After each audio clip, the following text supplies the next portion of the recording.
दोस्तों, आप लोगों का हमारे YouTube चैनल यस इडू वर्ल्ड में बहुत बहुत स्वागत है। दोस्तों, जो लोग सरकारी नौकरी करना चाहते हैं, परमानेंट गवर्नमेंट जॉब चाहते हैं, उनके लिए आज मैं एक और नई वैकेंसी की इंफॉर्मेशन लेकर के आया हूं। अगर आप 12वीं पास हैं, 12th पास हैं या आपके पास ग्रेजुएशन की डिग्री है, आप इसमें अप्लाई कर सकते हैं। 12वीं पास कैंडिडेट के लिए भी इसमें वैकेंसी है और ग्रेजुएट कैंडिडेट के लिए भी इसमें वैकेंसी है। बात करें ये वैकेंसी कहाँ पर निकली है, तो दोस्तों ये वैकेंसी दिल्ली यूनिवर्सिटी के अंतर्गत आने वाले कॉलेज में वैकेंसी है। दिल्ली विश्वविद्यालय के अंतर्गत आने वाले कॉलेज में ये भर्ती है। इसमें एप्लीकेशन स्टार्ट हो चुका है। जो एप्लीकेशन की लास्ट डेट है 22 दिसंबर 2025 है। 22 दिसंबर 2025 तक आप इसमें ऑनलाइन मोड में अप्लाई कर सकते हैं। फीस पेमेंट की भी लास्ट डेट 22 दिसंबर 2025 है। कॉलेज के नाम की बात करें तो दोस्तों, जो कॉलेज का नाम है सत्यवती कॉलेज है। ये सत्यवती कॉलेज दिल्ली विश्वविद्यालय के अंतर्गत आता है। इसमें सभी राज्य के अभ्यर्थी अप्लाई कर सकते हैं। अदर स्टेट के कैंडिडेट भी इसमें आवेदन कर सकते हैं। बात करें इसमें पोस्ट कौन कौन सी है और उसके लिए आपके पास क्वालिफिकेशन क्या होना चाहिए, तो दोस्तों मैंने इसमें उसी पोस्ट को कवर किया है जिसके लिए क्या है, अनुभव नहीं मांगा गया है, एक्सपीरियंस नहीं मांगा गया है। सभी अभ्यर्थी आवेदन कर सकते हैं, फ्रेशर भी और एक्सपीरियंस वाले भी। इसमें कुछ पोस्ट और है लेकिन उसके लिए अनुभव मांगा गया है।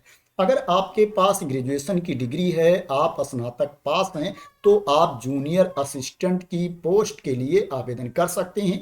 आपको टाइपिंग भी आनी चाहिए और क्या है, आपको कंप्यूटर का नॉलेज भी होना चाहिए, प्रोफिशिएंसी होनी चाहिए कंप्यूटर ऑपरेशन में। पे लेवल 2 के अकॉर्डिंग इसमें सैलरी मिलेगी। सेमी प्रोफेशनल असिस्टेंट की पोस्ट है। इसके लिए जो आपके पास क्वालिफिकेशन होना चाहिए, आपके पास मास्टर की डिग्री होनी चाहिए, पीजी की डिग्री होनी चाहिए लाइब्रेरी साइंस में एंड इंफॉर्मेशन साइंस में। दोस्तों, इसके समकक्ष क्वालिफिकेशन है तो भी आप इसमें अप्लाई कर सकते हैं। पे लेवल 5 के अकॉर्डिंग इसमें सैलरी मिलेगी। लाइब्रेरी असिस्टेंट की वैकेंसी है। इसके लिए जो आपके पास क्वालिफिकेशन होना चाहिए, आपके पास बैचलर डिग्री होनी चाहिए, ग्रेजुएशन डिग्री होनी चाहिए लाइब्रेरी एंड इंफॉर्मेशन साइंस में, प्लस आपको टाइपिंग भी आनी चाहिए। पे लेवल 4 के अकॉर्डिंग इसमें सैलरी मिलेगी। लाइब्रेरी अटेंडेंट की वैकेंसी है।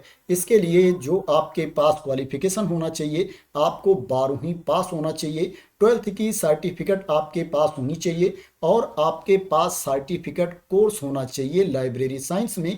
इसके लिए पे लेवल 1 के अकॉर्डिंग सैलरी मिलेगी। दोस्तों, इसमें जो टाइपिंग मांगी गई है उसमें आपकी जो स्पीड होनी चाहिए, हिंदी में 30 वर्ड्स पर मिनट होनी चाहिए। इंग्लिश में जो टाइपिंग स्पीड होनी चाहिए 35 वर्ड्स पर मिनट टाइपिंग स्पीड होनी चाहिए। एज लिमिट की बात करें तो इसमें अप्लाई करने के लिए जो मिनिमम एज है 18 ईयर्स है, न्यूनतम उम्र सीमा 18 साल है और जो अधिकतम उम्र सीमा है, अपर एज लिमिट है 32 ईयर्स है। 32 साल तक के अभ्यर्थी इन पोस्ट के लिए अप्लाई कर सकते हैं। जिस पोस्ट की इंफॉर्मेशन मैंने आप लोगों को दी है, जो छूट की क्राइटेरिया के अंतर्गत आते हैं, उनको अधिकतम उम्र सीमा में छूट भी दी जाएगी। जो एज की गणना की जाएगी, एप्लीकेशन की लास्ट डेट को एज की गणना की जाएगी। 22 दिसंबर 2025 एप्लीकेशन की लास्ट डेट है, तो 22 दिसंबर 2025 को आपकी उम्र 18 साल से कम नहीं होनी चाहिए और 32 साल से ज़्यादा नहीं होनी चाहिए अगर आपको एज में छूट नहीं मिलती है। किसको कितनी छूट मिलेगी अधिकतम उम्र सीमा में, उसको भी मैं आप लोगों को बता देता हूं। जो एससी कैटेगरी के कैंडिडेट हैं, एसटी कैटेगरी के कैंडिडेट हैं, उनको अधिकतम उम्र सीमा में 5 साल की छूट दी जाएगी, 5 ईयर्स का रिलैक्सेशन दिया जाएगा। और जो ओबीसी कैटेगरी के कैंडिडेट हैं, उनको अधिकतम उम्र सीमा में 3 साल की छूट मिलेगी। और जो पीडब्ल्यूबीडी कैटेगरी के कैंडिडेट हैं, अनरिजर्व कैटेगरी में आते हैं, उनको अधिकतम उम्र सीमा में 10 साल की छूट मिलेगी। और पीडब्ल्यूबीडी एससी एसटी कैटेगरी के कैंडिडेट को अधिकतम उम्र सीमा में 15 साल की छूट मिलेगी। और पीडब्ल्यूबीडी ओबीसी कैटेगरी के कैंडिडेट को अधिकतम उम्र सीमा में 13 साल की छूट दी जाएगी। और जो एक्स सर्विसमैन हैं, उनको सर्विस ईयर्स प्लस 3 ईयर्स की छूट दी जाएगी अधिकतम उम्र सीमा में। तो ये एज में रिलैक्सेशन के बारे में इंफॉर्मेशन थी।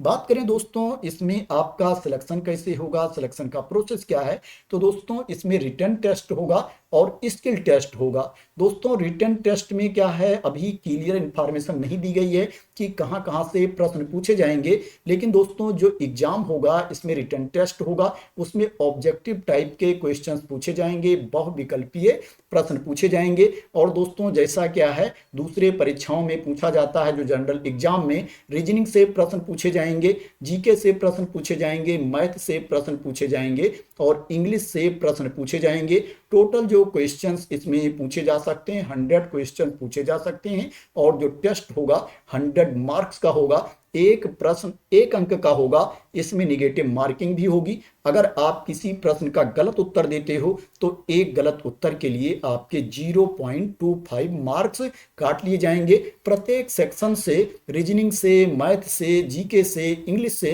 25 क्वेश्चंस पूछे जाएंगे। टोटल प्रश्नों की संख्या 100 होगी।